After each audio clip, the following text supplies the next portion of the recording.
you for joining us on this evening's webinar discussion. Just to kick it off, I'm going to give you about 1 minute exactly to just have a look at our disclaimer, which should be currently showing on your screens. If you can just possibly pop in the chat box that you are currently seeing the disclaimer on the screens. We are trying our best to improve our compliance and legal side as far as possible. And from that perspective, we're just going to leave you for a minute on the webinar quickly to have a read through the disclaimer. Thank you.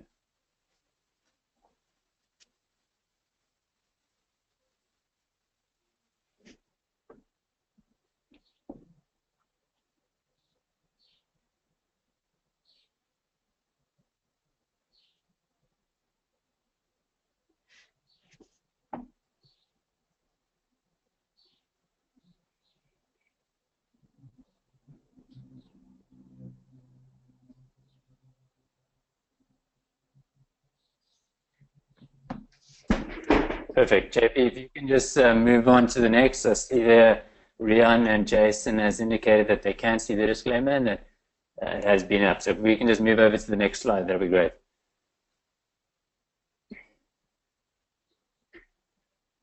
Great. Are you seeing it, Eric? Perfect. So tonight, one of the things we're going to be talking about, obviously, is the multifamily, and it's currently one of the global real estate trends taking place. We want to really just discuss around the sector as a whole, and just let you know why we think that multifamily is a really good opportunity. And if nothing else, you can leave with a better understanding of the sector as a whole and exactly what's going on in this space. So the first question that we've got up there is, why have institutional investors always considered multifamily investments in their portfolios? The agenda for tonight, we're going to keep it short and sweet. We're trying to get more specific and punchy on these webinars.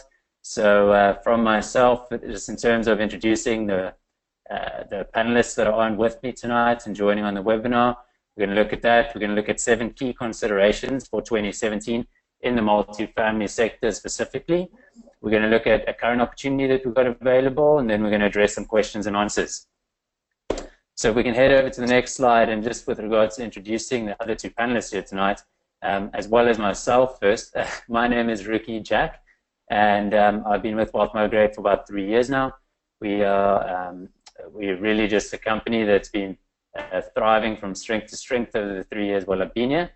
And in terms of a business overview, we're a multi-awarded winning platform and a KPMG Global Top 50 company offering people alternative ways to invest by partnering with the best-in-class global developers and real estate investment companies. We bring transparency, independent insight, and accessibility to the global real estate investment marketplace through a listed environment.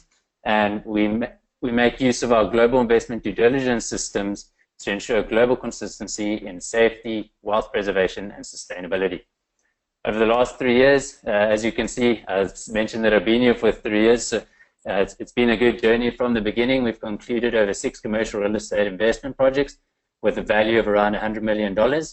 And projects have varied from growth investments over an 18 to 24-month targeted period, or income investments, which are typically between 4 and 5 years.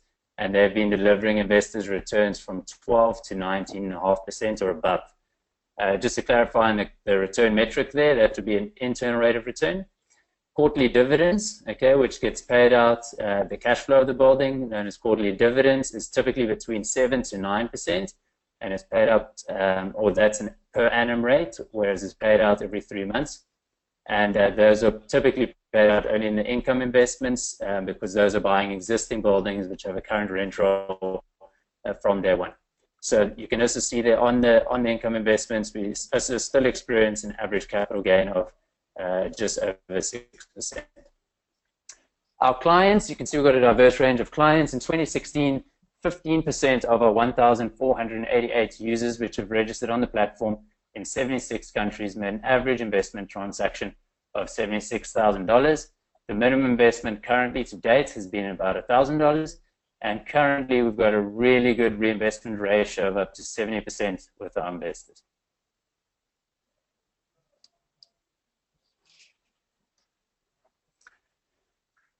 So in terms of, just before we get onto yourself, I said that I was going to introduce our panelists. With us tonight, we've got JP DeBrain, and he's one of our top investment consultants at Migrate. He's got a strong background in a commercial real estate area in terms of his studies and what he's learned.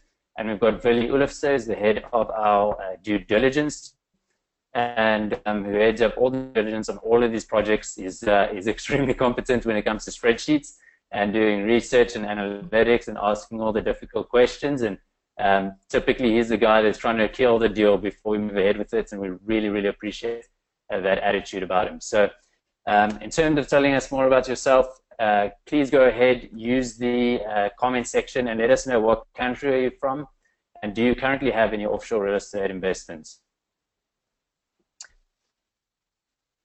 JP, if you can move across to the next slide.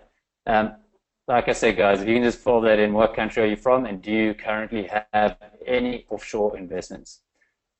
7 key considerations to know for multifamily investing, and this is where our panelists are going to join us a little bit more, and I'm going to actually hand over to some of them in terms of where we're going in the multifamily sector and what we're here to learn about this evening. We're going to be discussing some huge advantages about the sector in terms of creating capital appreciation, consistent demand, impact of millennials on the apartment market, as well as the lower cost of capital and efficient cash distribution, enhancing annual cash on cash returns, and the turnkey partnerships. All of these things are vital to really just pulling together a great investment in the commercial space. So JP, I'm going to hand over to yourself and Willie over here to handle the creating capital appreciation.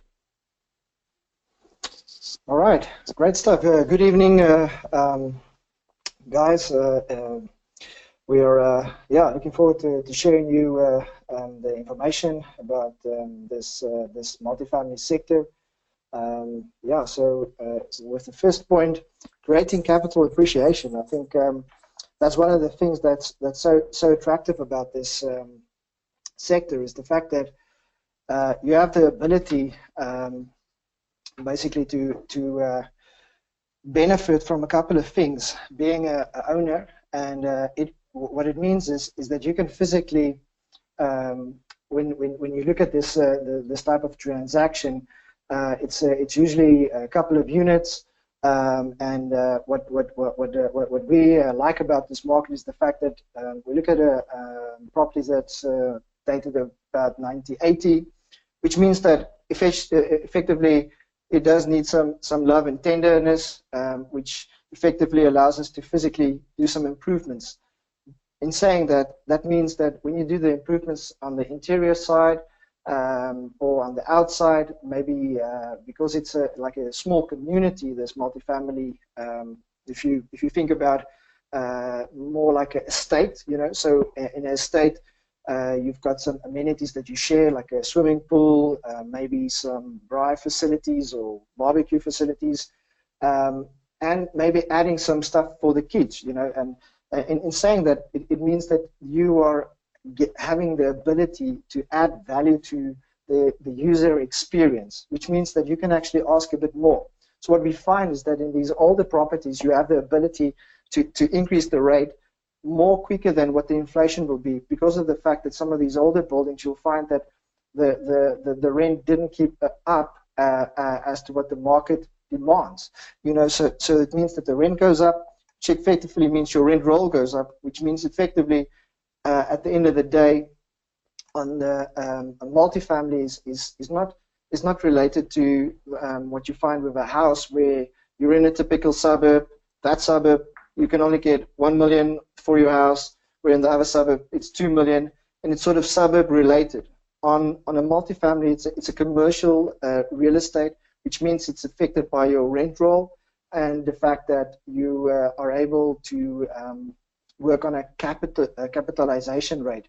So what we'll find is that actually makes sure that at the end of the day, when your rent roll is increased, it means your value has increased as well, just by doing maybe greater operating efficiencies, by maybe cut some of the costs and reducing the vacancies. What we're saying, reducing the vacancies, you're a bit more when you upgrade this property and make it more attractive, you just find that you're able to reduce the vacancies because of the demand, if you keep up to what the millennials love, it'll mean effectively that you will directly have an impact on what the value of the property is. It also means that what is quite attractive in this real estate sector is the fact that in the recession, you find that most guys that usually stayed in a bigger house, they cannot afford maybe the payment or has been an owner, which means that they now have the ability to move to an community which they can rent and have all the amenities in place. So it's actually a good scenario where even in a tough market, your capital will appreciate just because of the fact that you probably won't have that big of a vacancy because you'll actually have an increased demand, which effectively again increases your rate potential.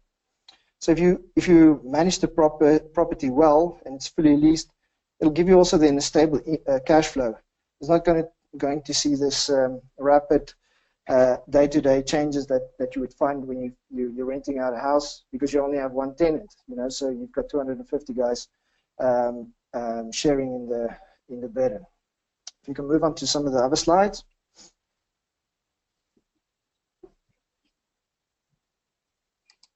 Yeah, perfect, Willie. I totally agree with what you said. I think I just wanted to add something from my side, which I think is really exciting, and I think you did mention this, is everything is managed under one roof effectively, and I think it's a great efficiency being able to have somebody manage a multifamily property under one roof. And also, I think what's very attractive for me is the shorter term of the leases, which means for me it's really a lot more reactive to what the markets are doing.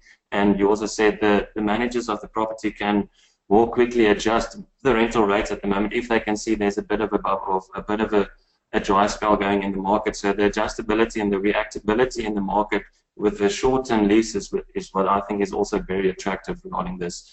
Back to you, Willie. Sure.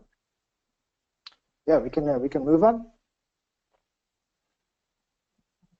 Sure. Also, I think another thing to take consideration is one of the ratings agency, one of the big three rating agency, actually expects the net operating income in the sector to continue to grow from 2014 up until 2017. You can see that there's been a 73% increase in multifamily properties regarding the borrowers of the commercial mortgage-backed securities. So I think just having that security of the ratings agency having full confidence in the market is also a big fundamental attraction for us as a wealth migrator, and also offering these opportunities to our investors. Moving over swiftly, we're going to have a quick chat on the consistent demand at the moment, which we feel is a fundamental value why we're investing in certain opportunities. Henny Besaidnout, our chairman, also believes you always invest where there's a strong population growth, where there's consistent demand for your property. And we're going to touch on that in just a quick second, but I think regarding to the demand at the moment, people at the end of the day will always need a roof over their head. So whether the economy actually goes up or move down, people will still need a place to stay at. And currently, Willie also did mention it, should there come a recession, a lot of the homeowners and owner-occupiers will actually scale down and move into multifamily sectors because they can just get a lot more lifestyle for their dollars at the moment. Currently, people do not want to live in the white picket fences suburbs anymore, but they prefer to be closer to the CBDs and urban environments where they can live a more trendy life effectively, if you would like. A further reason for optimism with wealth migrate is that we have noticed that the supply has not entirely kept up with a large surge in the multifamily households at the moment, specifically in the markets with Texas and more maybe to a bit back in North Carolina as well. Just a quick stat there, the number of renters per household increased by 9.3 million in the last 10 years from 2005 to 2015 as per the Census Bureau of the United States. So that's a very big plus point which we really adore in supplementing the fact why we are looking into this sector.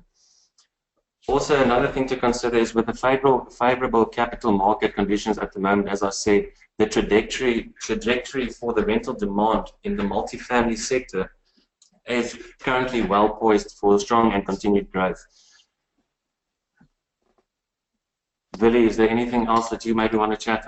Maybe we'll switch over to some of the details we did find in some of the retail emerging trends from the PwC report at the moment regarding people buying.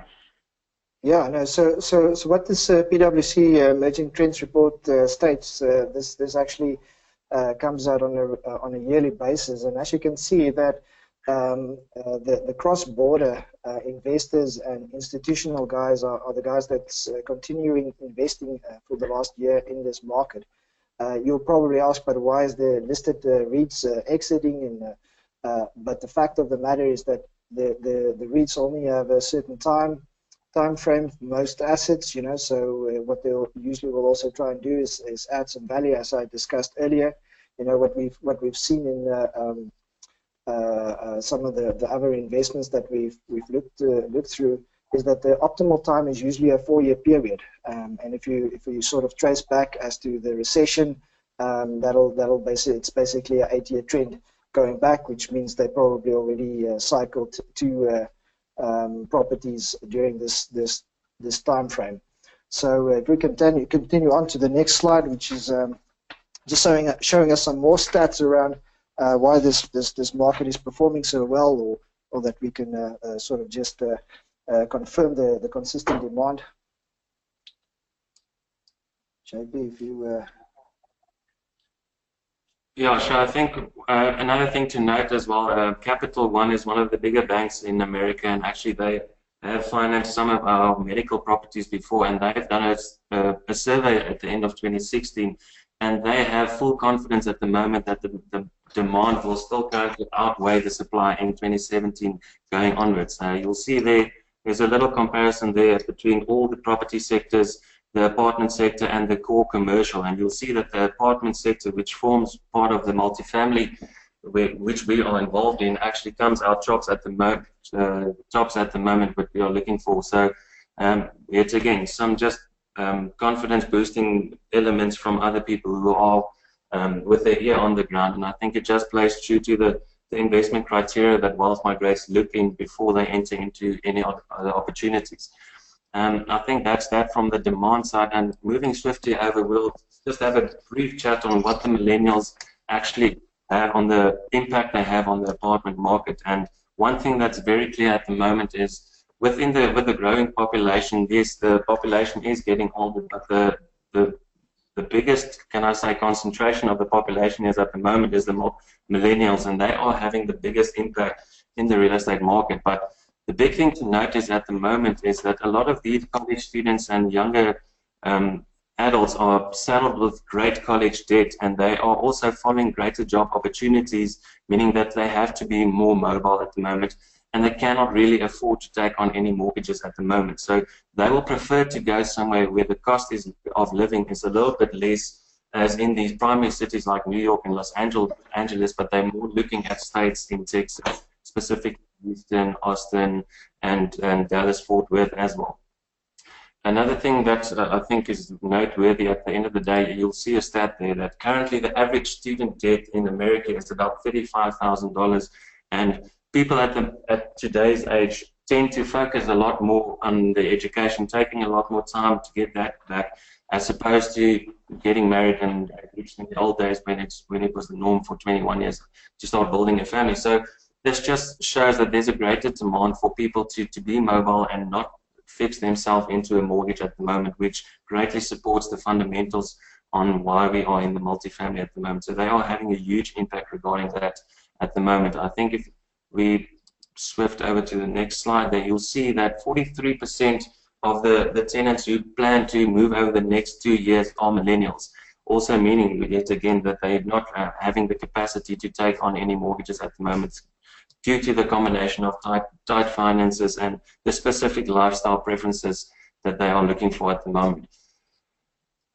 Also, you can have another stat that's saying that around 51% of the renting residents are under 30 years of age, and that's mainly the focus we have at the moment. Also, an interesting stat that Fannie Mae, one of the bigger banks, brought out, saying that 62% of the renters are within the multifamily age group at the moment, and they will struggle to obtain a mortgage even if they had some interest to do so at the moment. So that's a very big fundamental attraction to us regarding to what impact the millennials have on the apartment market. I think moving over, we're going to chat a little bit more on the lower cost of capital and why that's so attractive for us. And I think, Billy, you're more qualified to chat regarding this, given that you have about 15 years experience in the investment banking sector. So over to you to chat on this. Sure. Billy, just quickly before we get started on the lower cost of capital, sorry, I'd just like to run a poll for everyone, for those of you that are listening attentively. If we could just run a poll of you, and we'd just like to get a better idea of your understanding of the multifamily sector. So I'm just going to run this poll for literally 20 seconds, and then we'll move on to the next topic that we had up there with the lower cost of capital. Thank you, Ricky. And I think while the attendees are entering that poll, I think maybe just one thing to highlight, which I alluded to in the beginning, is the big fundamental advantage for multifamily is not being, as opposed to a single residential house, being dependent on one tenant, but you actually have an asset being on dependent, in some cases 100 tenants or 200 or 250 tenants. So Billy did touch on that, but I just think that's important to highlight that out. I'm not sure if we did touch on that, but thank you. Perfect, thank you so much. We've got about 70% of the people voting so far. If we can get it up just a little bit higher, give it 10 more seconds, and then we can hand over to you, Billy. Sure. Great. Yeah, so when Thanks we talk everyone about for voting. I'm going to close with the poll, and Billy, go ahead. Sure, sorry. So when we talk about a lower cost of capital, it means that when we look at this, usually to really optimize your returns, what we find is that if you can leverage some of the capital, meaning going to a bank and getting some debt on it, it'll effectively, the portion that you've put in, you can actually get more buck for your money. So typically what we're trying to work at is that, and that's one of the things that's so attractive about why we are investing in the US, is that currently we see that you can still get interest rates that's around 3 to 5%. So what is going to happen is that if we look at all the rumors that's been spreading since Trump has been president-elect, and tomorrow he's going to take office, all these initiatives is going to have an influence on what the interest rates are going to possibly do because of the inflation parts of it. So it's always necessary to look where can you invest, where if you leverage some of those some of that capital, how will that sort of increase your return?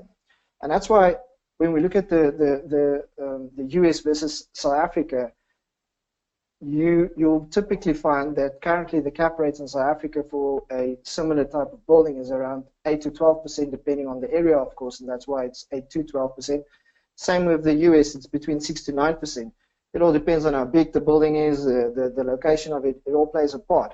What we do know is that for as you can see from the graph there, the cap rates have been depressing or sort of decreasing, which you want to see. Actually, it's the reverse thing. A lot of people want to see an investment grow, but you want to actually see the cap rates going down. So in some of our other webinars that we've done before, go and have a look as to some of those graphs that we sort of show that capitalization rate going down. So if you then compare it, you want to see that there's a bit of movement allowed when the interest rate starts going up, and that's what's such a great thing about the multifamily, is the fact that there is still a buffer. If the interest rates start moving up, we won't see that'll have a great impact, as if you compare it to South Africa, where your spread is already negative, because you're lucky if you're going to get an interest rate at prime. And I mean, prime rate is already at around 10.5%. And yeah, you need to have a big, a great history with the bank, a great credit record to even get to prime, and even prime less. So So that's what's making this such a great investment in this sector, is the fact that your capital that you can get is still cheap. Let's move on to more efficient cash distributions. When we look at that, the whole reason behind efficient cash distribution and why we're saying that is the fact that we've got a property that's usually around 200 plus, let's say 250, for instance, which means that there's literally 250 tenants cash flow stream coming into this investment. Whilst when you look at for instance, a single family home or just a normal house or a townhouse, if you have to compare it, if you're the type of investor that likes property, and most of us that's got the means of, has already looked into and probably own one or two properties. So what you know for a fact is the fact that you only have one tenant. If something happens, he loses his job, he's out of there, and you struggle possibly to get a tenant in place. There's a month or two that passes by, which means you don't get cash coming in.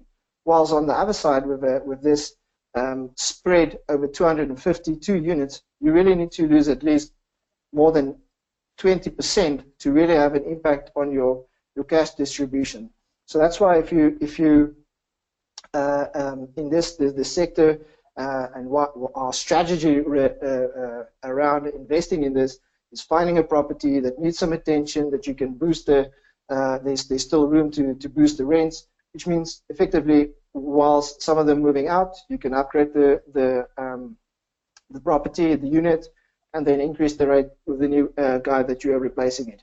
So yeah, making your cash distribution just far more efficient, because you're dealing not just with a couple of tenants, and that's why also it's such a good attractive investment versus your commercial, the other commercial assets, because if you look at some of the medical facilities that we also invest in, I won't say that the risk is, we know that on the medical side, we've got the doctors, so that's where your risk is sort of kept in. But if you compare it now to an office where there's only maybe 10 businesses in, it means if you lose one, it's already 10%, so it's quite quickly where the numbers start adding up when you start losing tenants on even the other commercial assets, even if you don't, if you compare it to just on the commercial sector real estate.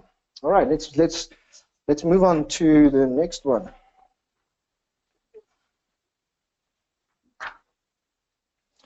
All right, enhancing the annual cash-on-cash return.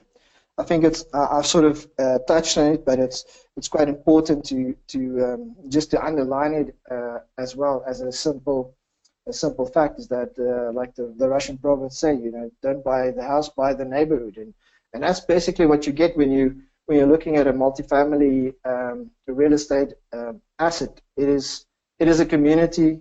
You've got a lot of tenants in there in a great mix. So what you find is apartments have a long track record of having the highest risk-adjusted investment returns compared to the other properties, like I just mentioned. The sector has proven the most resilient during the economic downturns and delivering superior returns during recession periods. So that's just again enhancing the cash flow by ensuring that you can add value to this. If you lose one or two tenants, it means your cash flow is you are in control of the cash flow. Why? Because you can look at various options to improve it. You can if you've managed the facility, like JP also mentioned, and you can get the costs down, it's going to enhance your cash flow. So what we're typically seeing and happening is if we move on to the next slide, as I say this, is partnering up with the right guys. And if we look at one of the partners that we've built a relationship now over the past couple of years, is that they invest in multiple assets. They've got over 4,000 guys units that they manage and facilitating, which means partnering up with these guys ensures that you are able to unlock some additional cash flow to it, and making sure that you have not how will you say it, the time constraint as to finding a tenant. If the tenant has made some dents in your place, you need to do some maintenance, finding the right maintenance guy. What we do is, and what we pride ourselves at is the fact that we are partnering up with guys like the PPA Group. It's got 4,000 units under the contract. They've been in the business for at least over 10 years. They've been nominated for a couple of prizes. Got over 120 people working for them, and what they basically do is they go out, they source the property, they make sure that the tenants are looked after. You know, if the tenant has got a need, they make sure that that gets sorted out.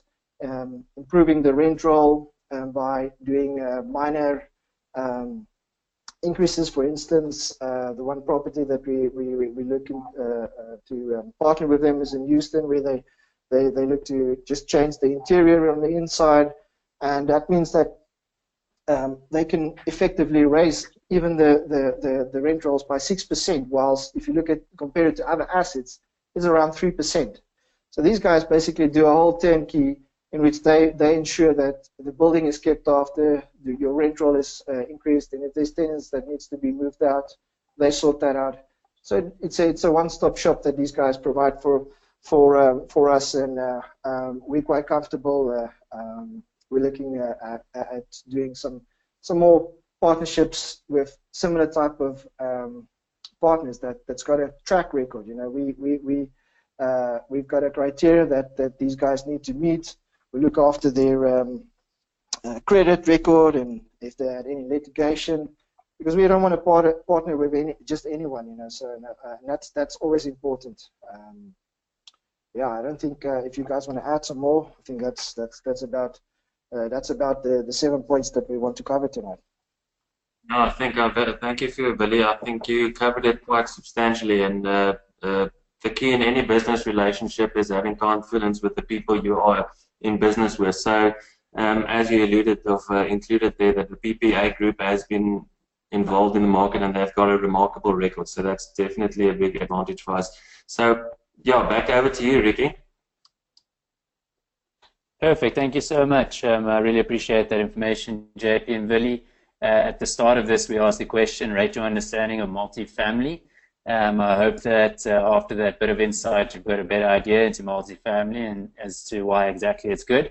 We're going to be specifically looking at right now an opportunity which Wealth Migrate currently has in Houston, Texas, and multifamily opportunity, obviously in line with the topic tonight. The group and the partners that we're dealing with is the PPA Group, which Billy touched on briefly just before the slide. And looking into the investment itself, as I've already alluded to, the location is in Houston, Texas. It's multifamily. There's going to be 252 units in this acquisition, and you can see there the square feet is 195,724 square feet.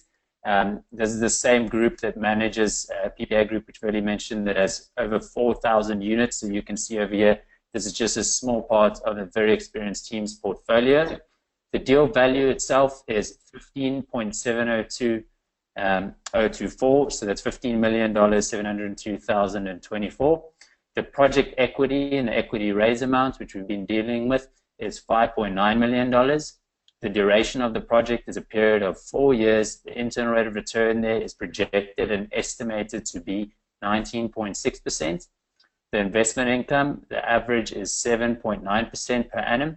And that those distributions will be dealt quarterly. I was just having a look now at some of the questions that were coming through. Shan, thank you for some of those questions. In terms of the dividends, you just wanted to know whether the distributions get paid out at the end of the term or during the life of the project. And just to be clear, all the distributions get paid out during the life of the project, and obviously the final distribution on the sale of the actual acquisition of the building will be your final payout at the end of the term. So the minimum investment at the moment, we've managed to drop this to $1,000. It's really an opportunity of a lifetime to actually be able to invest in a commercial building like this at an entry level of $1,000. And in terms of the internal rate of return, Billy, I don't know, I'd just like to hand over to you here quickly, just to give us an idea of the value add that is actually being done to this building to be able to achieve returns like that, so that we can just look at some of the models that we discussed around the sector now and how PPA is actually implementing these to achieve that kind of return, such as the increase in value creation. Sure. So how it works is that, like I said earlier, you know, the typical buildings that we're looking at is around the 1980. This specific building is dated from 1980. Currently, 50 of the 200 units have already been renovated on the inside.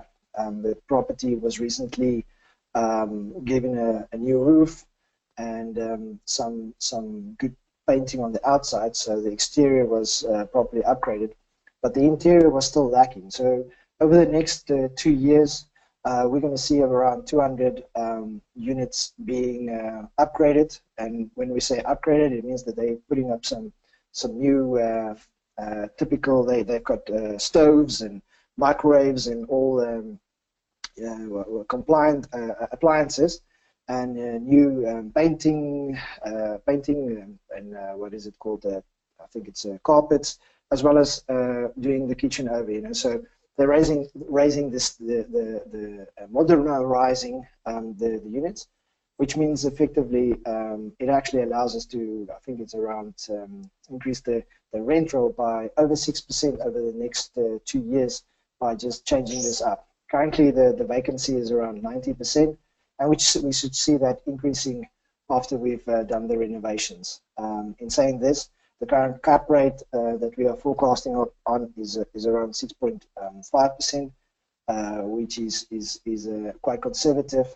And I'm trying. I don't have my number now close, but we're actually buying it at around, I think, 8% cap rate, if I remember correctly. You know, so you see that there's a bit of a compression. Let me just double check those numbers, otherwise someone's going to quote me. Yes, it's 7.5% that we are purchasing at, and we're looking as the current capitalization rate is around 6%. We've forecasting it should stay around 6.25%, just because of the high demand as we've alluded. So in saying that, it means that we should be seeing some good returns at the end of the period. The other reason why the returns is also a bit higher, if we compare it to our medical properties, is mainly due to the fact that we've got a portion of preferred interest in the investment that we're making a provision for, that will basically also allow the guys that's investing in an investment like this to have additional capital gains. Great, thank you so much, Billy. For those of you still looking at your screen and not flicking around through your browser, I'd just like to highlight that we have got a quick poll out with regards to what is your ideal investment amount. I see a couple of you have already voted through here, just a little bit over 60% of you. For those of you that aren't aware, there's currently a poll running. I'd also just like to highlight quickly, while I've got this opportunity, that although the minimum investment starts at $1,000, we've had investors literally investing up to over $1 million in some of our projects. So just to put it out there, that is the starting point. That's not the ending point. And we've got a lot of investors, very, very sophisticated investors that have actually participated in multiple projects. I'm just going to close this poll off quickly, and then we can move on to the next slide.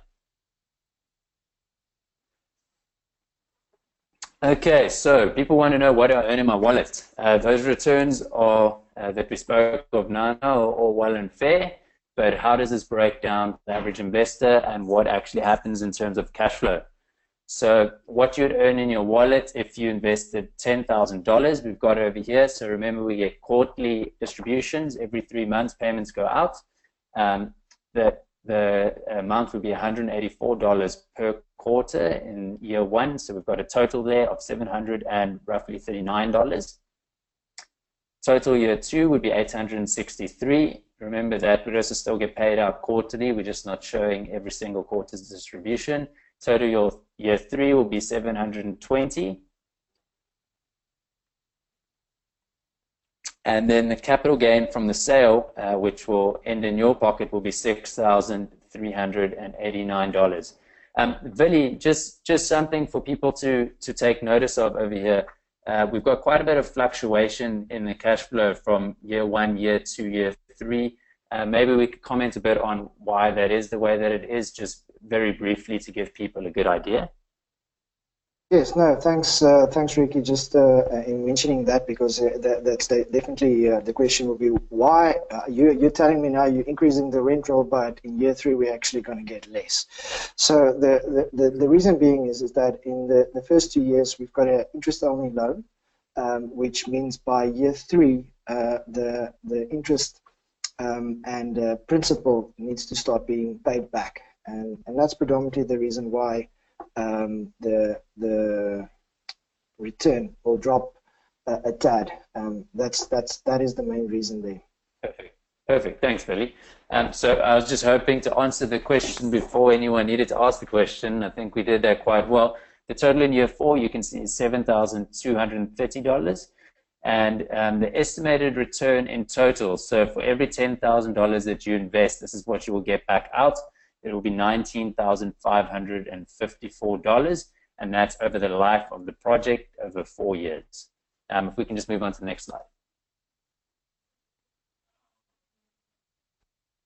Okay, so this is a bit of an overview in terms of the pictures and what we're looking at the project. You can just keep flicking through. You can see the building on the outside. On the outside, you can see the building still fairly new, and it's mainly the inside areas, I think, that are going to be renovated. Please correct me if I'm wrong, Billy. Yes, that's 100% correct. It's only the insides. Perfect. Okay, so you can just keep swiping through there, JP.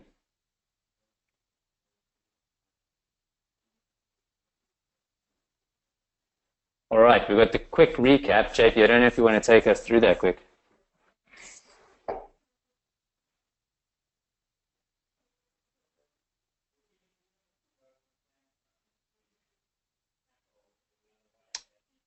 JP, are you there? Sorry, I was just muted there for a second. Yeah, Ricky, thank you for your time and your input, Billy, as well. And I think just before we head home for the night, I just want to highlight the 7 key considerations regarding multifamily investments that investors need to take note of.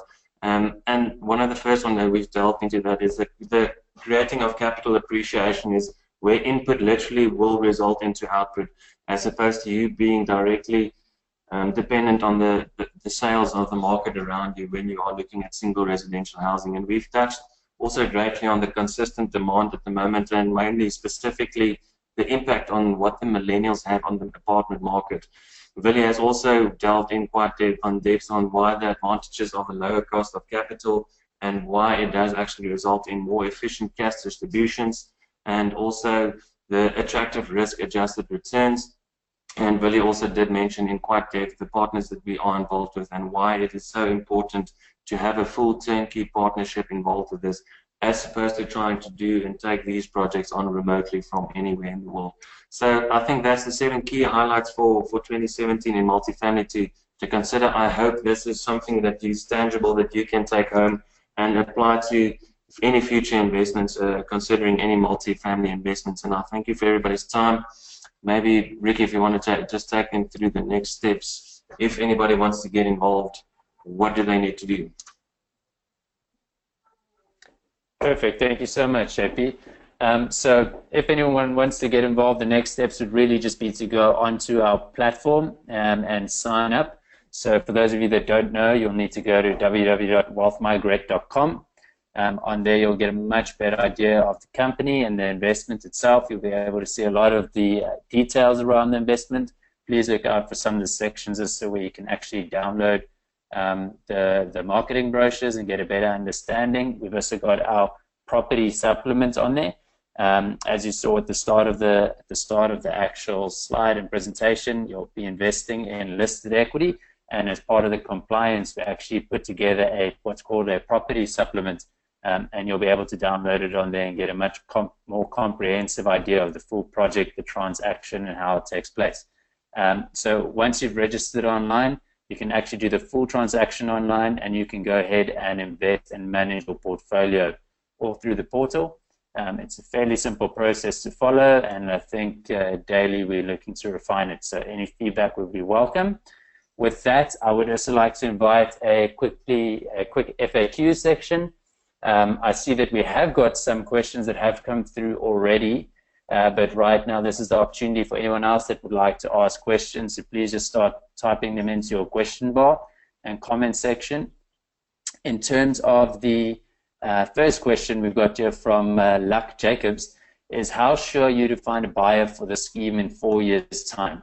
So Luck, what I'm going to do is hand over to Billy. He's been dealing with the partners, and one of the things that we didn't talk too much about, and that I'm glad you raised because it's always most important in any property investment, is really trying to determine what the exit plan is and how they plan on exiting. So Billy, I'm going to hand over to you here to answer that one. Sure. Thanks, Ricky. Yeah. No. So how it works is that in 4 years' time, the idea will be to exit it and place it back in the market. The thing that you need to consider here is that due to the size of this type of investment, once you started raising the rent roll to it sort of the optimum rate, it'll mean that there's a good cash flow going in, coming out of this investment. And that's the type of deal that the institutional guys and the REITs like to invest in. They don't invest for a value add per se. They're looking for a constant cash flow, like we mentioned earlier. You know, it's a stable cash flow from the property. The risk is a bit lower than from a tenant side, and that's the type of guys that we're looking out for a greater investment opportunity like this. So we should be seeing some institutional guys picking this up. I think if I got my numbers correct, let me just confirm that quickly. But this market is around 130 billion transactions that has taken place just last year. It has increased till the end of 2015 of around 19%. So we see there's a lot of market activity going on. So we don't foresee that there should be any big problems in getting a buyer for this on the other side. Perfect. Thank you so much for that, Billy. The next question which has come up here, we've answered it on previous webinars before in the past. The idea of tonight was more to give you a better overview of the multifamily sector rather than going into details on the specific opportunity. So if you'll go look at our YouTube channel on Wealth Migrate, so just search for Wealth Migrate on YouTube, you'll be able to have a look at past webinars. But maybe if you could just briefly touch on why Texas and why Houston specifically. Okay. Yes. Yes. It's always great to get these questions. So when we talk about the Texas, that's one of the places that, if you consider it's bigger than New England, New York, Pennsylvania, Ohio, Illinois, Puerto Rico, and Cuba combined. It's the second largest population in the U.S. and 80% of these population live within the Texaplex, which is the hotspot innovation for opportunity and growth. They, when we say Texaplex, it's basically you can form a triangle from Dallas-Fort Worth in the north down to San Antonio to the southwest, and fitting Austin and Houston to the east. They forecast around 40 million residents will be moving into Texas by 2030, from around 27 million currently already living in Texas. The reason for this majority change, and that's one of the criteria when we look at investing, is the fact that we want to see population growth. And what you find in Texas is that there's a lot of people migrating from the other states down to Texas because of the no state income tax or tax on goods in transit. So that you'll see that there's around 50 Fortune 500 companies. It's the second most Fortune 1000 companies in the US. The annual income output exceeds over $1 trillion, and it's the largest export of goods in the US, gross more than $260 billion a year in trade. Houston, now a lot of people think Houston is the energy capital of the world. It is true to a certain extent, but because of the volatility in the oil price, Houston has also become one of the states where only a third of its GDP actually comes from the energy market, and they actually have invested a lot in other industries like manufacturing, healthcare, and aerospace. What is also attractive is the fact that, like I said, Houston, what we want to see is the population growth. It's the fourth most populous city in the U.S. with around 2.2 million households. It grew over 160 people at the end of 2015, and it's the 26th largest economy in the world. So, if it was ranked as a country, yeah, so for us that's why it's attractive. It's got the growth, it fits all our criteria, and yeah, and the property is well located. That's one of the main reasons why we like Texas, and we're happy with Houston. Perfect, thank you, Veli. The next question we had from Shan Mo was any upcoming investment opportunities. Shan, I believe we covered that in the presentation. That question was probably asked just before that. So I'd really encourage you to go to Wealth Migrate and have a look at the Cypress Ridge opportunity that's in Houston, Texas, and to really just look to invest from there if that's something that you want to participate in. From Luke, we've got what is the basis of these returns, occupancy, cost of renovations, increased rentals. We had Veli cover the strategy a bit earlier that this has been addressed. Where is the scheme registered?